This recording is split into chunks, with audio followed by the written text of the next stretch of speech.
যারা এতদিন ফুলকপি বেগুনির একটা সুন্দর ভিডিও চাচ্ছেন তাদের জন্য আজকের এই ভিডিওটা কতটা সুন্দর ফুলেছে এবং ক্রিস্পি হয়েছে দেখেন। হ্যালো এভরিওয়ান, আসসালামু আলাইকুম। কেমন আছেন সবাই? Welcome back to my channel. যারা আমার চ্যানেলে সাবস্ক্রাইব করে রেখেছেন প্লিজ তাদেরকে ধন্যবাদ। যারা এখনও সাবস্ক্রাইব করেননি প্লিজ একটা সাবস্ক্রাইব করে দেবেন, আর ভিডিওটা ভালো লাগলে একটু শেয়ার করে দেবেন। তা আমি আজকে একটা বেগুন দিয়ে কিন্তু বেগুনি তৈরি করব।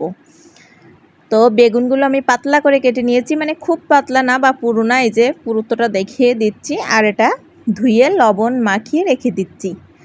আর এবার আমি ব্যাটারটা তৈরি করে নেব। তো আমি এখানে হাফ কাপ পরিমাণ বেসন নিয়ে নিলাম, সামান্য পরিমাণ লবণ দিয়ে দিলাম, ঝালের গুঁড়া দিয়ে দিলাম, হলুদ গুঁড়া দিয়ে দিলাম, ধনিয়া গুঁড়া আর জিরা গুঁড়া দিয়ে দিলাম হাফ চা চামচ করে।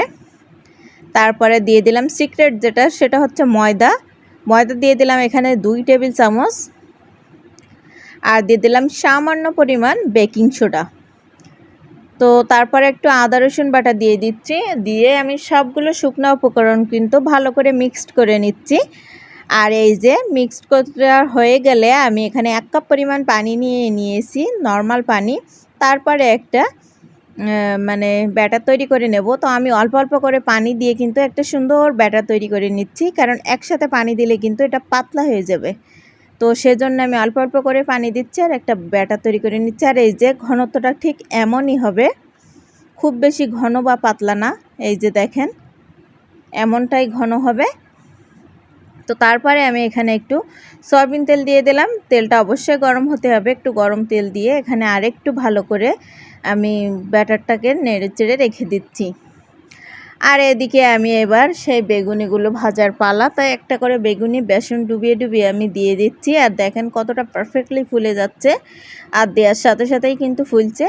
চুলা জালটা কিন্তু মিডিয়াম লো আঁচে রাখতে হবে, বেশি হাই হিটে রাখলে ভিতরটা কাঁচা থাকবে, বাইরেটা পুড়ে যাবে। তো সেজন্য মিডিয়াম লো আঁচে চুলার জাল রাখবেন।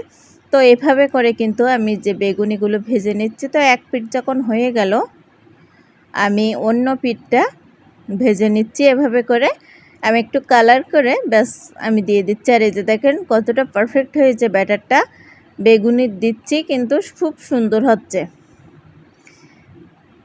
তো চেষ্টা করবেন এভাবে করে ব্যাটারটা তৈরি করার। পারফেক্ট ব্যাটার হওয়া মানেই কিন্তু বেগুনটা সুন্দর হওয়া।